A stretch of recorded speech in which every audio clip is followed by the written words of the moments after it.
바울이 가이사 황제 앞에 가서 재판을 받기 위해서 알렉산드리아 호를 타고 로마로 항해 중에 그 시기가 배를 항해할 그런 시기가 아님에도 불구하고 백부장의 입장에서는 조금 더 빨리 가고 싶은 마음이 있었는지 모르겠지만, 그러나 그때는 겨울철이기 때문에 배를 항해하면 굉장히 위험한 시기였습니다. 그런데 백부장이 선장과 선주의 말을 듣고 그레데의 미항을 떠나서 베닉스 항구로 가게 됩니다. 그러니까 이 모든 일들은 사람의 어떤 주장이 근본적으로 하나님께 속한 그 일들을 이제 앞서려고 하는 그러한 의도를 성경이 보여주고 있죠. 그러니까 사람의 말보다 하나님의 말이 위에 있는데, 근데 하나님의 말보다 사람들의 말을 쫓아가려고 하는 그런 것들의 잘못됨을 오늘 이 본문에서 우리가 보게 되는 겁니다. 자, 유라굴로 태풍을 맞아서 그들이 배 위에서 심한 고생을 하게 되는 내용이 오늘 본문의 내용입니다. 그들은 이 태풍 때문에 오랫동안 먹지 못했다고 성경이 말하고 있습니다. 여기서 먹지 못했다는 단어는 금식이라는 단어에서 온 것인데, 금식은 자신이 의도적으로 먹지 않는 거죠. 그런데 여기서는 지금 의도적으로 먹지 않는 부분도 있지만 그러나 환경이 그를 먹을 수 없게 만든 그러한 상황임을 또한 이야기하고 있습니다. 여러분도 배를 타보면 알지만 배는 그냥 타도 멀미가 나거든요.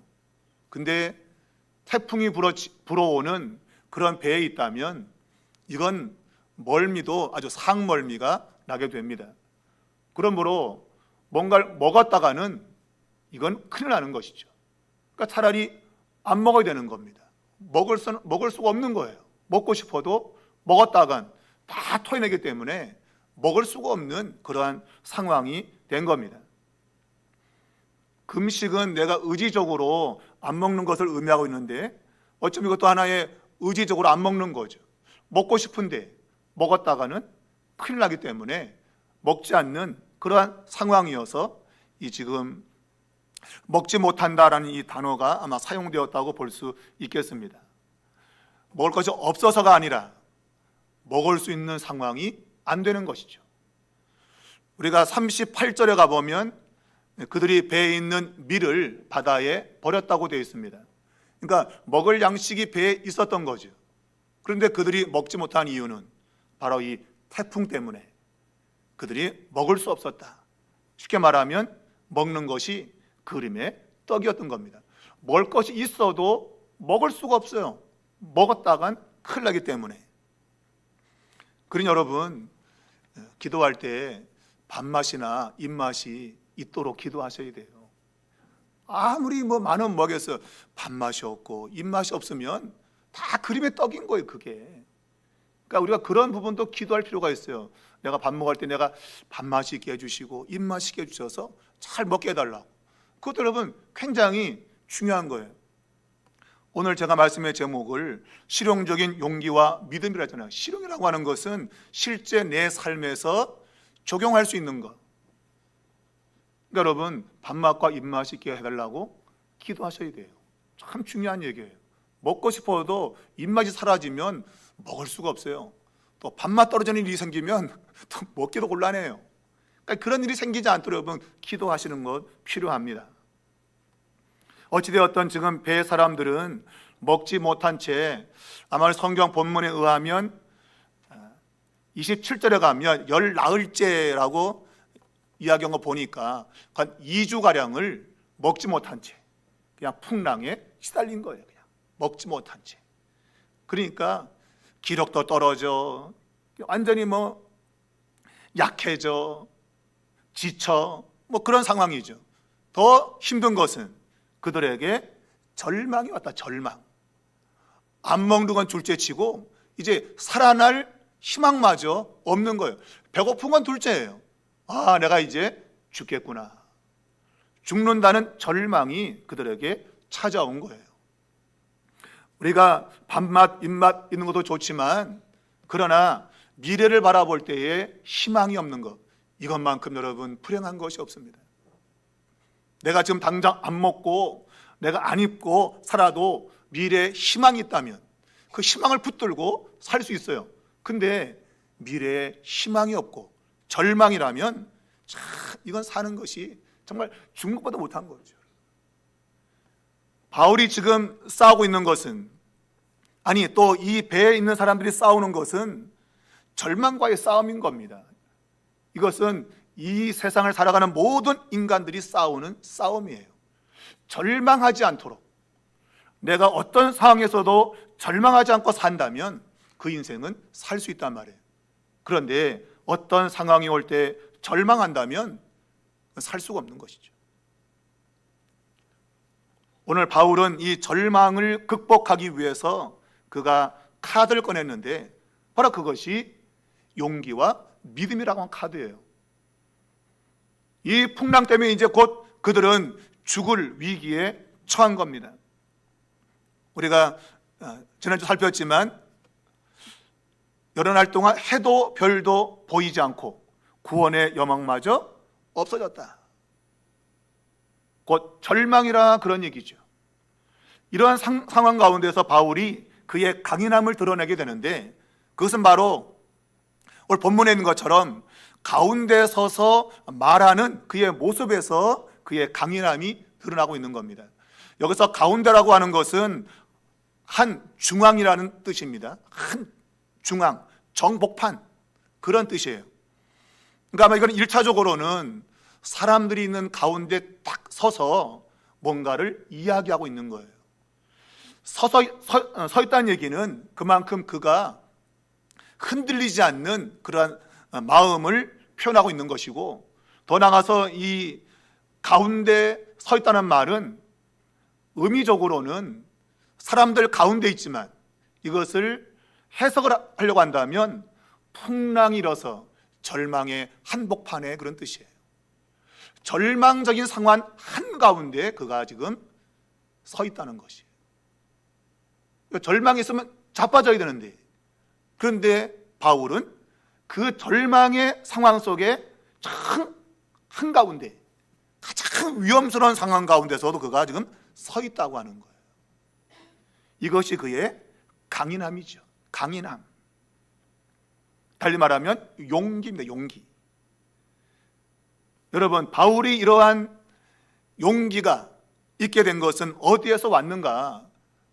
그것은 그가 근본적으로 용기가 있는 사람이어서 이런 용기 있는 모습을 드러내는가? 아닌 거죠. 그가 지금 이 절망적 상황 한가운데서도 그가 서 있을 수 있는 이유는 그 자체가 가지고 있는 어떤 기질적인 것이 아니고, 뒤에 보면 나오지만 하나님의 말씀 때문에, 하나님이 말씀 때문에 어젯밤에 하나님의 천사가, 하나님의 사자가 들려준 그 말씀 때문에 지금 이 절망의 한가운데서도 그가 쓰러져 있지 않고 서서 담대하게 말할 수 있었다고 하는 것이죠. 여러분, 진정한 용기는 인간 자체에서 나오는 게 아니에요. 진정한 용기, 그것은 하나님의 말씀 안에서 오는 겁니다. 우린 그것을 믿음이라 그래요. 믿음과 용기는 같은 겁니다. 내가 믿음이 있을 때 우리는 담대해지는 거예요. 그걸 용기라 그래요. 모두가 다 죽겠다고 하는 그런 상황 가운데서도 바울은 그 위험스러운 한복판에 딱 서가지고 말을 하고 있는 것이죠. 한가운데 정복판에 서가지고 지금 말하고 있다. 여러분에게 용기가 있길 바랍니다. 근데 그것이 여러분의 타고난 기질의 용기가 아니라 하나님의 말씀에서 오는 용기, 하나님이 이런 말씀했다고 하는 그걸 믿는 그런 믿음에서 오는 용기, 이것이 여러분의 삶 속에 실제적으로 필요한 거예요. 그래서 실용적인 용기와 믿음이라고 제가 제목을 붙인 거예요. 실용, 쓸 수 있는 거죠. 쓸 수 있는 거. 그냥 허상적 믿음은 소용이 없어요. 여러분, 실용적인 믿음을 가져야만이 실제로 증거물로 가지는 거예요. 그것이 히브리서 11장에 믿음은 바라는 것들의 실상이요 보지 못하는 것들의 증거다라는 의미예요. 이런 실용적인 믿음을 가져야만이 실제적 삶에서 증거가 나온다 그 얘기예요. 자, 오늘 바울은 배에 있는 모든 절망에 빠진 사람들에게 용기와 희망을 주려고 하고 있습니다. 그런데 그것이 자신의 개인적 힘이 아니라 그가 들은 하나님의 말씀에 근거해서 그렇게 하고 있는 거예요. 여러분에게도 하나님의 말씀이 단순히 공허한 메아리나 울림이 아니라 여러분의 삶 속에 믿음으로 다가오고 그것이 용기로 나타나는 그런 모습이 있길 바랍니다. 자, 그가 이렇게 행동을 보이는 것은 하나님의 지시에 의해서 이루어진 것입니다. 그러면서 그가 이제 이런 말을 하고 있습니다. 여러분이여 내 말을 듣고 글에 대해서 떠나지 아니하여 이 타격과 손상을 면하였더라면 좋을 뻔하였다라고 말하고 있습니다. 여기서 좋을 뻔하였다라는 것은 의역한 겁니다. 성경은 이 성경을 쓴 사람이 어떤 의도로 했을까 하는 것을 우리 독자들이 잘 이해하도록 해석을 해놓은 것이죠. 원어를 그대로 말한다고 한다면 좋을 뻔하였다 이런 말이 없어요. 이 말은 뭔가 하면 반드시 해야 된다는 그런 단어입니다. 반드시 해야 된다. 그러니까 필연적으로 과거에 필연적으로 이렇게 했어야 됐다 그 얘기예요. 근데 이게 뭐예요? 그렇게 안 했다는 거죠. 말하자면 그레데 섬, 이 미양이라는 이 항구에서 떠나지 말았어야 되는데 반드시 안 떠나야 됐는데 근데 떠났다 그 얘기죠. 그러니까 떠나지 않았어야 했다 이 말이에요. 근데 이것을 조금 더 알아먹기 쉽게 떠나지 않았더라면 좋았을 것을 그렇게 이제 의역을 한 거예요. 그러니까 이 미양을 떠나지 말았어야 됐다는 거야. 필연적으로 안 떠나야 됐다 그 얘기예요. 근데 떠났다 그 얘기죠. 여러분과 저의 인생에도 이렇게 좋을 뻔했다라는 그런 말이 나올 상황들이 있단 말이에요. 내가 하지 말아야 될 건데 아주 객기부리다가 했다가 쫄딱 망하는 그런 일이 있잖아요, 여러분. 안 해야 됐었는데 근데 그거를 했다가 낭패를 보는 경우, 바로 그것이 이 좋을 뻔하였다가 가지고 있는 의미예요. 그러니까 하지 말았어야 됐다 이거예요. 그러니까 해도 되고 안 해도 되고 이게 아니고 안 해도 됐다, 안 해도 됐다 그 얘기예요. 그러니까 이 글에 대해서 떠나지 않아서 타격과 손상을 받지 말아야 됐다 그 얘기예요. 근데 원래 의미는 타격과 손상에서 반드시 이득을 얻어야 된다. 이게 우리가 면하야 됐다고 말했지만 이것도 의역을 한 거예요. 그러니까 우리말로는 피한다는 뜻이죠. 그죠? 이러한 타격과 손상을 피했어야 된다. 그런 의미로 면했다고 하는 이러한 우리말로 번역을 한 거예요. 원래 의미는 이 단어가 이득을 얻다는 단어예요. 이득을 얻다. 그러니까 이 타격과 손상에서 이득을 얻었어야 됐다 그 얘기예요. 그건 뭐예요? 이 섬을 떠나지 말았어야 됐다 그 얘기예요. 안 떠나는 게 우리에게 이득이었다. 이득이었다. 그런데 떠나는 바람에 타격과 손상을 받게 되었다 그 얘기예요. 그러니까 성경, 우리 한글로 된 성경을 보면서 야, 이런 글자가 그대로 있겠지라고 생각하면 안 돼요. 헬라 보면 그런 단어가 없어요. 근데 이걸 의역을 한 거예요. 의역을 제대로 알아먹으라고. 그냥 써놓으면 잘 이해가 안 되니까 이거를 알아먹으라고 이렇게 글에 대해서 떠나지 않아서 타격과 손상을 면했었는 것이 좋았을 거다라고 이렇게 의역을 한 거죠. 그러니까 결국은 정리하면 그레데 섬을 떠나지 말았어야 됐다 그 얘기예요. 이 말인즉슨 당신들이 내 말을 듣지 않았다 그거예요. 바울이 떠나면 안 된다고 강력하게 주장을 했는데 백부장이 선장과 선주의 말을 더 합리적으로 받아들였고 그래서 배를 떠났다는 거죠. 그래서 지금 이 현실이 있게 되었다. 타격과 손상을 받게 되었다. 그 얘기하고 있는 거예요 지금.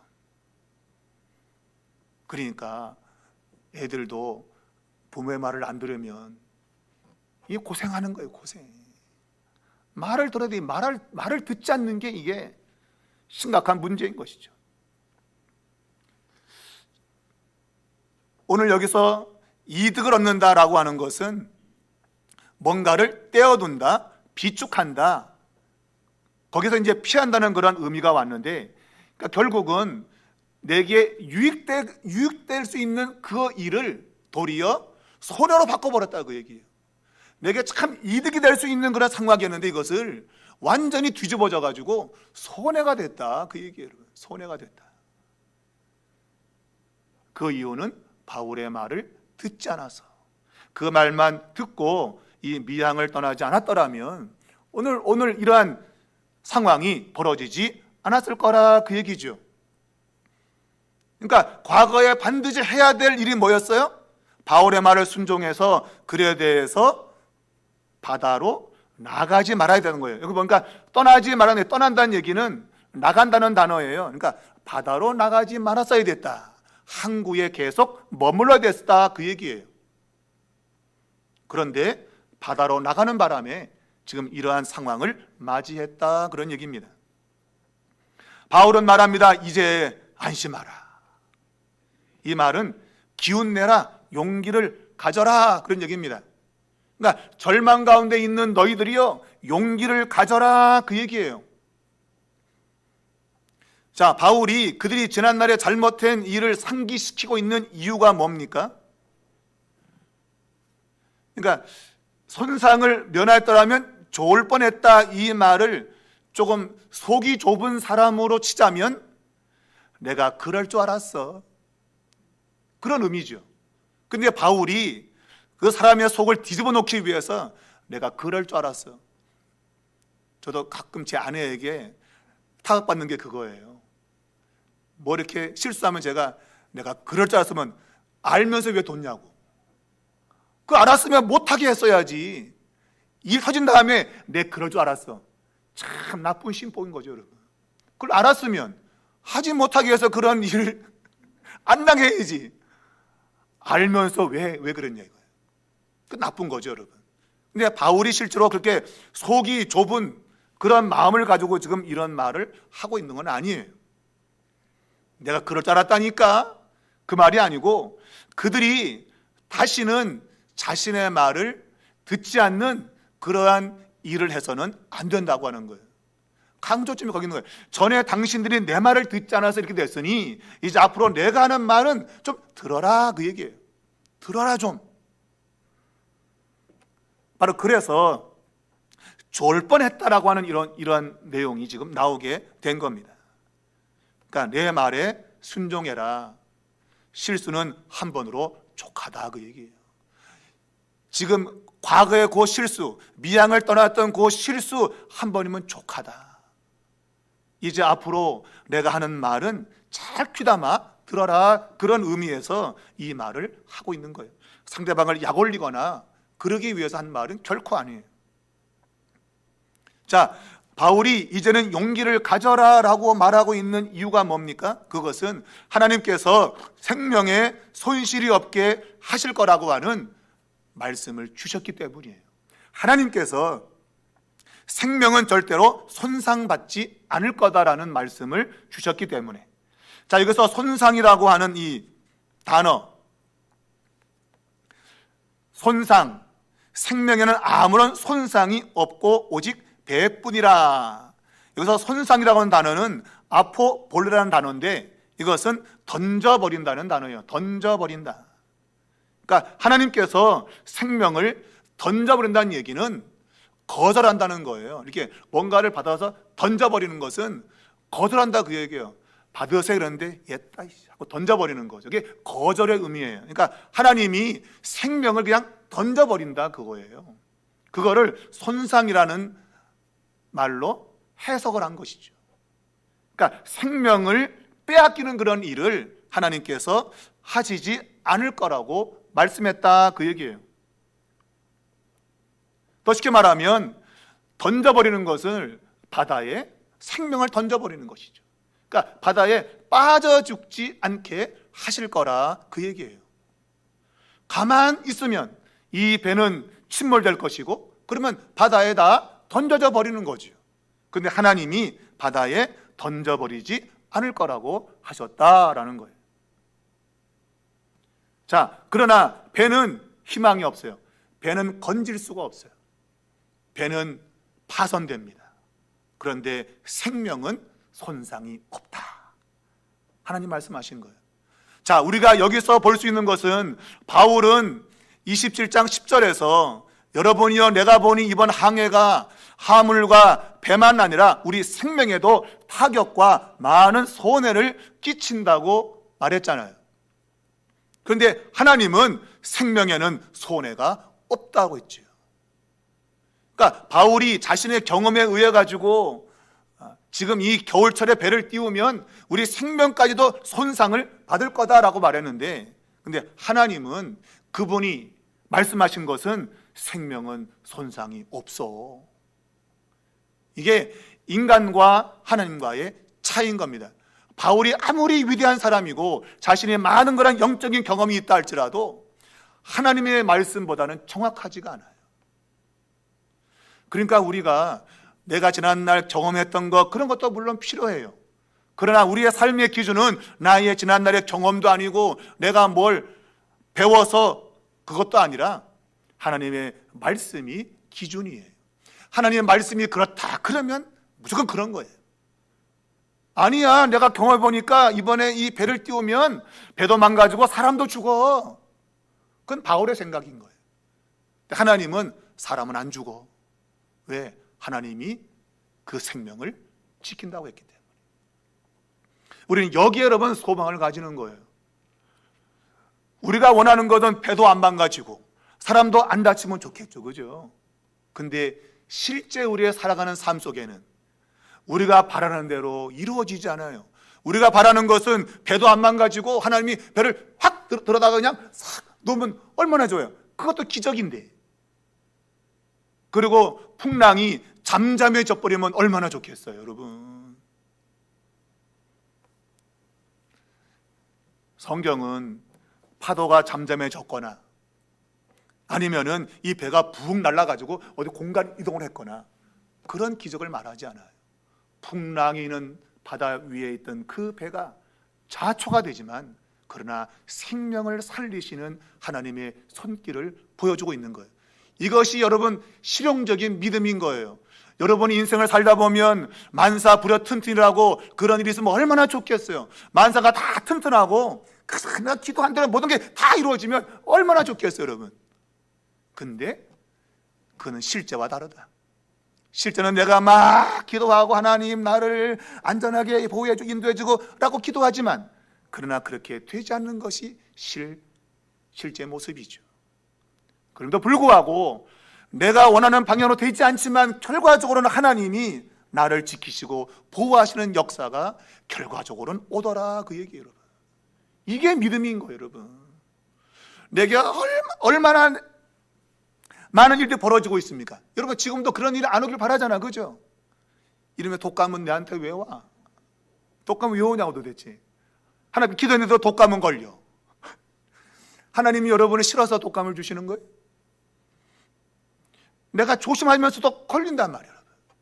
그게 우리의 실제 삶인 거예요, 여러분. 근데 하나님은 그 모든 정황과 상황을 하나님은 다 하시는 거예요. 네가 비록 기도해서 독감이 걸린다 할지라도 그러나 내가 너를 지킬 거야. 그게 성경이 말하는 바예요. 그것이 실용적인 믿음인 거예요, 여러분. 내가 바라는 대로 모든 것이 되는 게 그게 실용적인 믿음이 아니에요. 현실은 그렇지 않단 말이에요. 오늘 그것을 이 성경이 보여주고 있지 않습니까? 뒤에 가면 이제 바울이 뱀에 물리잖아, 그죠? 이 멜리데 섬에 떨어져서 추워서 불을 피우다가 나뭇가지를 하다 불을 피우는데 뱀이 물잖아요. 아니 뱀이 왜 물게 만드냐고. 하나님 뱀을 좀 쫓아주면 좋잖아요. 뱀에 안 물리면 훨씬 나을 텐데 왜 뱀에 물리냐 말이에요, 여러분. 그런데 뱀에 물리지만 하나님이 그 생명을 지킨다고 하는 것을 말하고 있잖아요.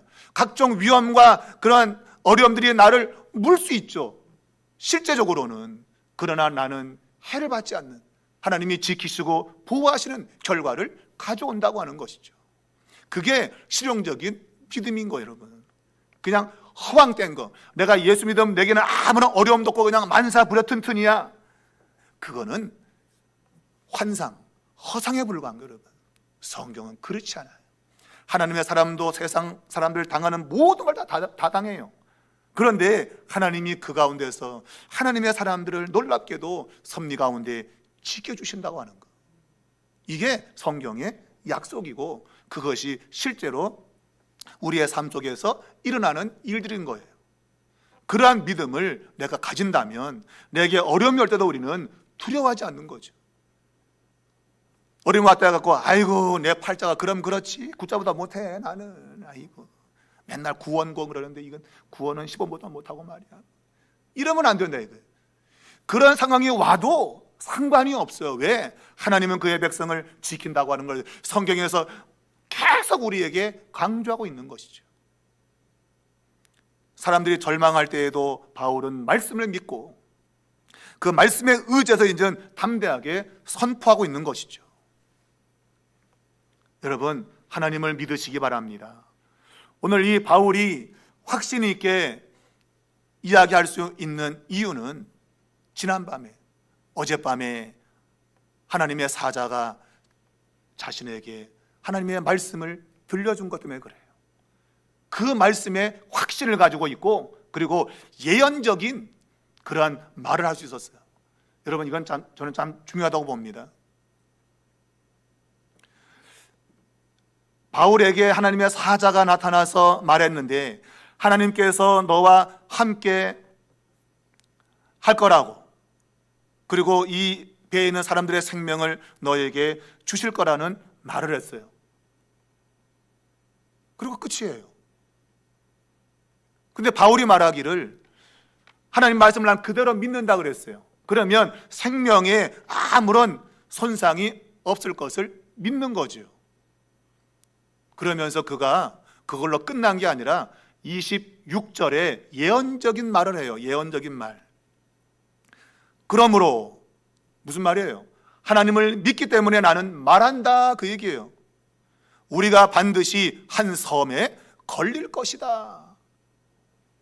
요 말을 천사가 했는지 바울이 한 말인지 성경 본문을 통해서는 알 수 없어요. 근데 본문 그대로 본다면 이 말은 바울의 예언의 메시지예요.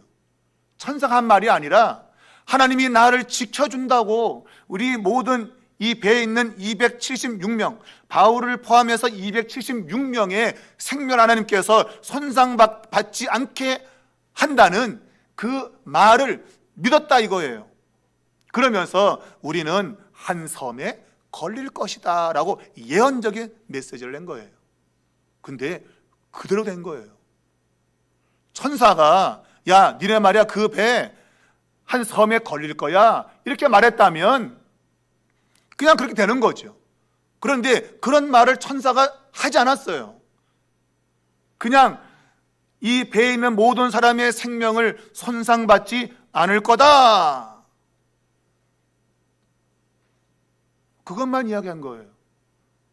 근데 바울은 그러면 우리를 살릴 수 있는 방법이 있구나, 하나님께서 뭘까 하다가 그가 섬에 이 배가 올라가도록 하자, 그런 믿음을 가진 것이죠. 그리고 그것을 예언적으로 선포한 거예요, 여러분. 이게 믿음의 말인 것입니다. 믿음의 말. 앞에 쓰던 그의 그 풍랑 한복판에서 용기 있게 말한 것과 더불어서 이 예언적 메시지는 믿음의 행동인 거예요. 이 배가 한 섬에 걸릴 거다. 걸릴 거다.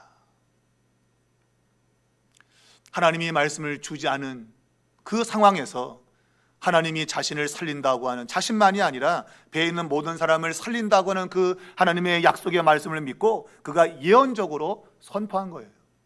이렇게 하면 살겠습니다, 하나님. 그 얘기죠. 그랬더니 그대로 이루어진 거예요. 그대로. 여러분이 믿음으로 말하는 것은 매우 중요하단 말이에요, 여러분. 하나님을 진짜 믿는다면, 우리는 그 하나님에 대한 신뢰를 가지고 있다고 한다면 우리는 믿음의 선포를 할 수 있어야 돼요. 그 믿음의 말의 선포가 하나님께서 들으시고 그분이 역사하신 거예요. 그게 실용적인 믿음이에요. 이거다 저거다 말만 하면 뭐하겠어요, 여러분. 하나님이 구체적으로 나의 믿음을 통해서 역사할 것을 내가 확신하고 내가 구체적으로 하나님께 선포하는 것이죠. 하나님 이렇게 해 주시길 바랍니다. 아마 이것은 기도의 내용이라고 볼 수 있겠습니다. 하나님 이렇게 되기를 원합니다. 그것이 예언적인 의미를 담고 있는 것이죠. 여러분의 말에는 이러한 믿음의 능력이 있음을 여러분 믿으시기 바랍니다. 여러분이 믿고 구한 것은 받은 줄로 알아라. 받은 줄로 알아라.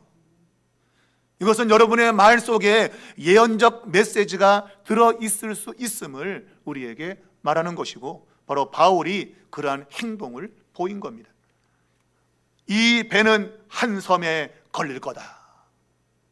그 말 그대로 지금 이 배가 섬에 걸리게 되는, 뒤에 나오지만 이 뱃사공들이 자기 살려고 막 이 거룻배를 끊어서 막 도망가려고 막 가진 방법을 다 쓰지만 바울이 선포한 이 말대로 되기 위해서 그 모든 게 다 막아지는 겁니다. 그 일이 이루어지지 않게 되는 거예요. 이게 놀랍지 않습니까, 여러분? 여러분에도 이러한 예언적 말을 할 수 있는 담대한 믿음이 있길 바랍니다. 그러한 담대함으로 여러분의 가정과 교회와 이 나라 이 민족을 위해서 여러분 기도하시면 되는 거예요. 그러면 하나님이 역사하시는 것이죠. 자, 오늘 이 본문에 보면 바울이 23절에 내가 속한 바라고 하면서 자기가 누구인가를 이야기하고 있습니다. 내가 속해 있다. 어디에? 하나님께 내가 속해 있다고 하는 거예요. 이 말은 하나님의 손에, 바로 자기 자신이 하나님의 소유인 것을 말하고 있습니다. 나는 하나님의 소유야. 그러니까 하나님의 손에서 나를 어떻게 할 존재가 아무도 없다는 거예요. 하나님이 허락하지 않으면 안 되게 돼 있다 이거예요. 왜? 하나님의 소유이기 때문에. 하나님의 소유를 누가 마음대로 뺏어갈 수 없고 그것을 망가뜨릴 수 없다는 거예요. 그게 바울의 고백인 거죠. 나는 하나님의 손 안에 들어있어. 나는 하나님의 소유야. 그런 얘기입니다. 그리고 내가 섬기는 하나님으로 되어 있잖아요. 내가 섬기는 하나님. 섬긴다는 말은 당연한 섬김을 가리키고 있어요. 마땅한 섬김. 바울은 자기가 하나님을 섬기는 것이 마땅하다고 믿고 있는 거예요. 마땅히 난 하나님을 섬기고 있다. 그것이 지금 이 풍랑이는 이 바다 위에 서 있는 그의 모습인 겁니다. 그가 하나님을 섬기지 않았다면 이 자리에 올 이유가 없어요, 여러분. 그가 지금 생명에 위협받는 이 바다 한복판에 와 있을 이유가 없어요. 하나님을 섬겼기 때문에 지금 이런 일이 벌어진 거예요. 이게 아이러니죠, 여러분. 여러분이 지금 어려움을 당하는 이유는 여러분이 불충성해서도 아니에요. 내가 맨날 농땡이 부려갖고 하나님이 나가 혼나는구나. 그런 의미는 아주 약한 의미죠, 여러분. 도리어 더 강한 의미는 내가 하나님을 마땅히 섬기고 있기 때문에 이러한 풍랑이는 한복판에 내가 있구나. 이런 생각을 하셔야 돼요. 그것이 우리의 생각을 바꾸는 거예요. 아유, 내가 못해서 내가 저 터지고 있네. 이런 생각까지면 그 사람이 바꿀 것 같아요? 안 바꿉니다, 여러분. 이게 참 희한한 거예요. 내가 못해서 맞고 있네. 이런 생각 가지면 사람이요, 안 고친다니까, 여러분. 여러분이 자식해보면 알잖아요, 여러분. 아이고, 내가 잘못해서 맞는다 해놓고 바꾸는 거 봤어요? 안 바꿉니다, 여러분. 얘 맞아도 또 머리 굴리고 그런다고요. 바울은 내가 하나님을 당연히 섬겼기 때문에 지금 이 풍랑이는 이 바다 한복판에 있다는 거예요. 여러분 참 대단하지 않습니까, 여러분?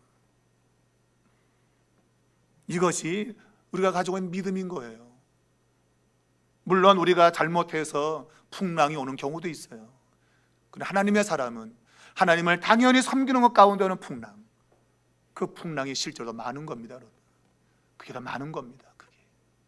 내가 예수를 온전히 믿고 따르면서 오는 그런 풍랑이 더 많은 거예요. 여러분. 더 많은 거예요. 물론 이것이 선장과 선주의 고집 때문에 일어난 일이지만 그거는 그들에 대한 이야기고, 우리 편에서는 내가 속해 있는 하나님, 내가 섬기는 하나님, 내가 하나님 섬기는 걸 당연하다고 여기고 살아왔던 그것 때문에 내가 지금 이 바다 한복판에 있다.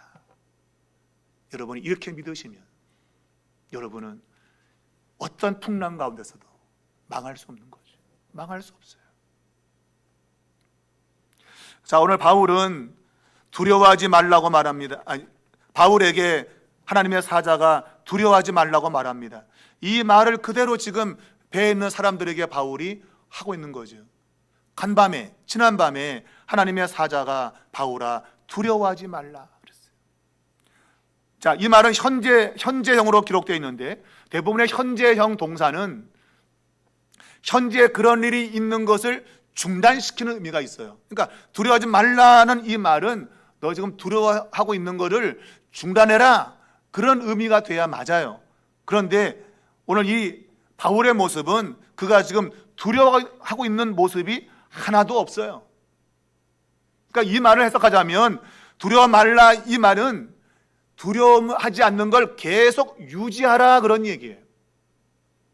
내가 지금은 두려워하지 않는데 조금 더 풍랑이 더 세지면 아이고 두렵구나, 이게 아니고 너가 지금 두려워하지 않고 있는데 그걸 계속 유지하라, 그 얘기예요. 바울은 그런 사람이에요. 그는 두려워하지 않습니다. 그 두려워하지 않는 그 마음을 계속 유지하라고 하나님의 사자가 말하고 있는 것이죠. 자, 두려워하지 말아야 될 이유 두 가지를 말하고 있습니다. 하나는 너가 가이사 앞에 서야 되기 때문이다. 이 말은 너에게 주어진 사명을 감당하기 전까지는 너는 절대 죽지 않는다, 그 얘기죠. 그러니까 두려워할 필요가 없는 거예요. 가이사 앞에 가서 서는 일이 있어야 되는 거예요. 그러면 이 풍랑은 아무런 장애물이 안 되는 거예요. 그냥 있다가 지나가는 거예요. 바울이 황제 앞에 서야 되기 때문에, 그러므로 두려움을 가질 필요가 없는 것이고, 두 번째가 훨씬 더 중요한 이유예요. 우리 성경 본문은 또 하나님께서 너와 함께 항해하는 자를 다 내게 주셨다라고 돼 있죠. 그러니까 우리말로는 그냥 또 하나님께서 되어 있지만 헬라어 원문에는 카이, 그리고라는 뜻이고요. 그 다음에 이두, 제가 많이 얘기했을 거예요. 이두라고 하는 단어, 보라라는 단어예요. 원래 넣어야 되는 거예요.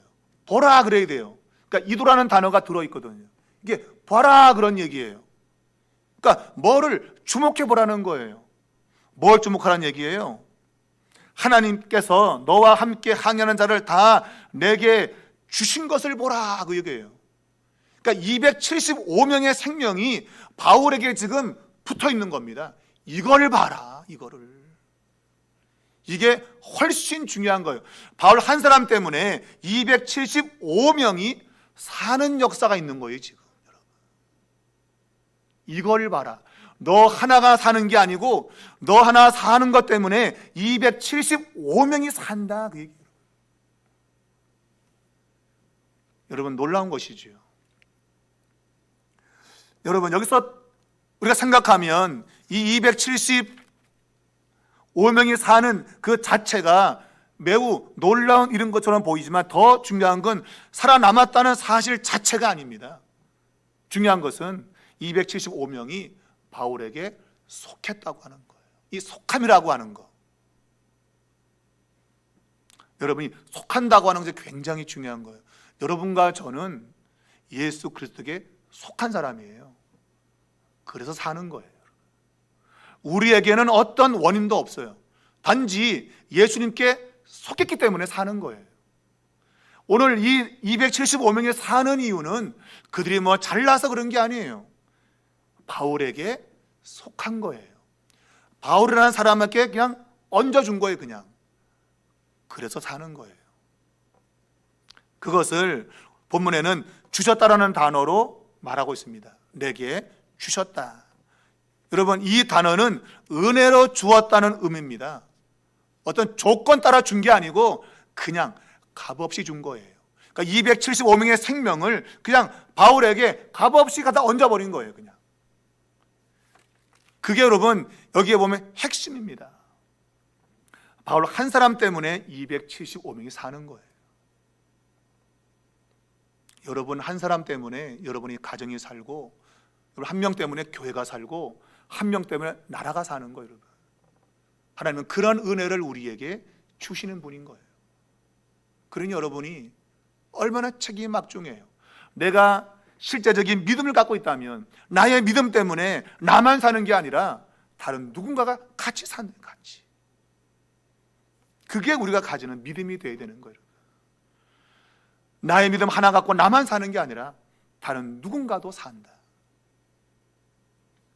자, 여기서 주셨다고 하는 이 단어가 완료 시대입니다. 여러분, 확정된 거예요. 이미 끝나버린 거예요.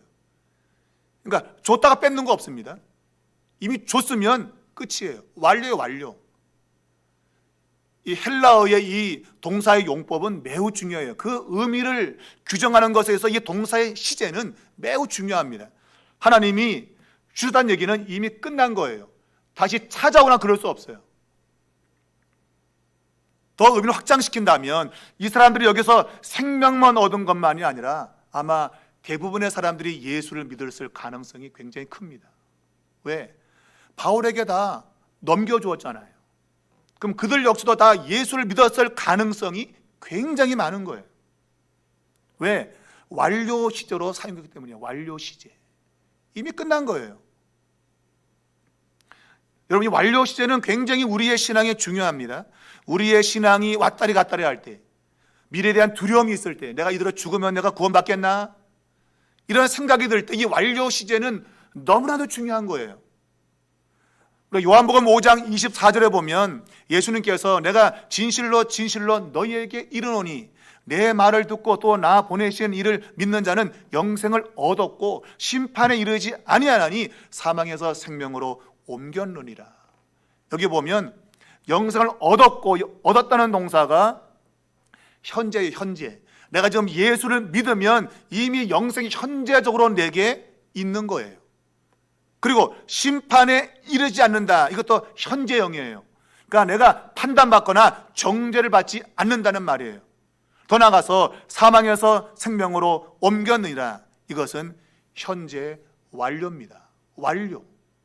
끝난 거예요. 완전히. 사건이 종결된 겁니다. 곧 예수를 믿으면 사망이라는 곳에서 생명 있는 곳으로 이미 옮겨져 버린 거예요. 등기 이전. 등기가 옮겨가 버린 거예요. 바꿀 수가 없는 거예요. 물러줘? 물을 수가 없는 거예요, 여러분. 이게 완료의 의미예요. 오늘 이 275명의 생명을 주셨다라고 하는 것은 이 사람들은 죽을 수가 없게 돼 있어요. 안 죽게 돼 있는 거예요. 결국은 다 살았죠. 왜? 이미 주셨다고 하는 이 완료 동사 안에 미래의 사건이 다 그냥 결정 지어진 거예요. 결정. 여러분이 내가 이렇게 신앙생활 헐렁헐렁해서 내가 구원받겠나? 이런 마음이 들거나 또 마귀가 그렇지 너는 안 되겠지 그지? 이런 마음이 들 때 완료를 기억해야 돼요. 내가 예수가 정말 나의 구주로 믿었던 지난날이 나의 신앙 고백이 있었다면 이미 나는 구원받은 거예요. 나의 어떤 행위나 행실에 근거하지 않아요. 성경이 완료로 끝나면 그냥 끝난 거예요. 그것이 바울이 오늘 항해 중에 하나님께서 바울에게 275명의 생명을 내게 주었다고 하는 단어 속에 담겨 있는 겁니다. 하나님이 이미 줘버린 거예요. 그 생명을. 그러면 안 죽어요. 죽을 수가 없죠. 죽을 수가. 왜? 완료됐기 때문에 안 죽는 거예요. 여러분이 예수를 믿으면 이미 구원은 받은 겁니다. 근데 구원파가 와가지고 당신 언제 구원받았어? 당신 그래도 구원받을 수 있겠어? 이러면 흔들려 마음이. 정말 내가 구원받은 건 맞나? 우리한테 와봐, 내가 알려줄게 구원받는 방법. 그러면 딸려가는 거예요. 여러분, 딸려가는 거예요. 그러면 안 돼요. 예수를 믿는 그 순간에 구원은 확정된 거예요. 확정. 성경이 확정하는데 누가 바꿀 수 있어요? 바꿀 수 없는 거예요. 여러분. 자, 바울은 하나님 말씀을 그대로 신뢰한다고 선언했습니다. 이의 선언은 같이 있는 그 사람에게도 이러한 하나님 말씀을 믿을 신뢰를 불러일으키도록 그가 선언하고 있는 거죠. 하나님을 믿는다 하면 사람들도 나도 믿어. 지금 어려운 상황 가운데 지금 다른 길은 없어요. 바울이 하나님 믿는다고 하는 걸 따라가는 수밖에 없는 거예요. 왜? 살 길 없는데. 다른 길은 없어 지금. 오직 바울이 하나님께서 주신 그 말을 나도 믿는 길밖에 없는 거예요 지금은. 성경을 보면 바울이 지난밤에 천사가 와서 나한테 말해서 웃기거든. 천사야? 비웃는 내용이 하나도 없잖아요 여러분. 우리 같으면 비웃겠죠. 무슨 천사가 나타났어 비웃겠죠. 근데 이 사람들은 비웃을 만한 상황이 아닌 거예요. 왜? 사는 방법이 없기 때문에 그런 거예요 지금. 사는 방법이 있다면 이 사람들은 비웃겠죠. 그죠? 무슨 천사가 어디 있어? 비웃겠죠. 근데 비웃을 수 없는 이유는 살 길이 없는 거예요 지금 그들에게. 여러분, 우리 인생 가운데 살 길이 없는 그런 상황은 도리어 우리에겐 축복의 시간이 됩니다. 살 길이 없을 때 하나님의 말씀을 들을 마음이 생겨요. 여러분, 이건 정말 중요한 얘기예요. 내 인생 가운데 살 길이 끊어졌다. 그때 비로소 하나님 말 들을 마음이 생기는 거예요. 하나님은 그런데 뭐라고 말씀하시나? 내게 살 길이 있다고 말씀하시나? 들어보자 라는 마음이 생기는 거예요. 여러분, 제가 얘기했잖아요. 제가 피부병을 고치려고 이 약 저 약 5만 가지를 다 써봤지만 나을 수가 없는 거예요. 우리 이모가 덕현아, 너는 하나님께 기도의 방법은 없다. 하나님이 살려야지 다른 방법 없다. 맞은 거예요. 다른 방법이 없었어요. 하나님께 그냥 매달리고 살려달라 그런 거예요. 그 길이 살 길이 된 거죠. 내 스스로가 들을 마음이 생긴 거예요. 그럴 때 역사가 일어나는 거예요. 여러분, 인간은 조금만 살 길이 있으면 그거 붙잡으려고 합니다. 근데 그게 끊어지는 그 순간에 하나님 말씀을 들을 마음이 생기는 거예요. 그러므로 우리 인생 가운데 어려움이 오는 것은 나를 망가뜨리기 위한 것이 아니라 조금 더 내가 하나님 말씀을 들을 그런 마음을 갖도록 하기 위한 하나님의 섭리임을 기억하십시오. 내게 지금 어려움이 찾아옵니까? 하나님 말씀을 들으라고 하는 거구나. 이러면 정답이에요. 그때 하나님 말씀을 들어야 되는 거예요. 오늘 바울의 말을 들어야 되는 거예요. 이미 바울의 말을 듣지 않다가 낭패를 겪었잖아요.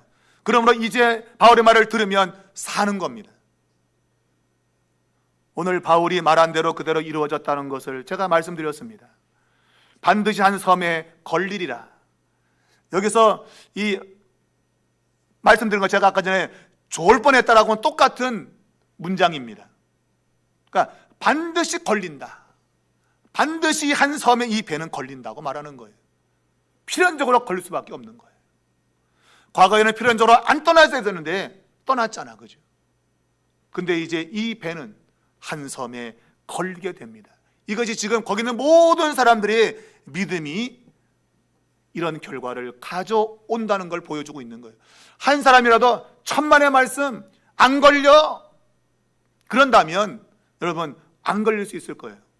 그러나 모든 사람이 지금 바울의 말을 경청하고 있고 그래서 반드시 걸릴 거다. 이러한 문장이 나올 수밖에 없는 거예요.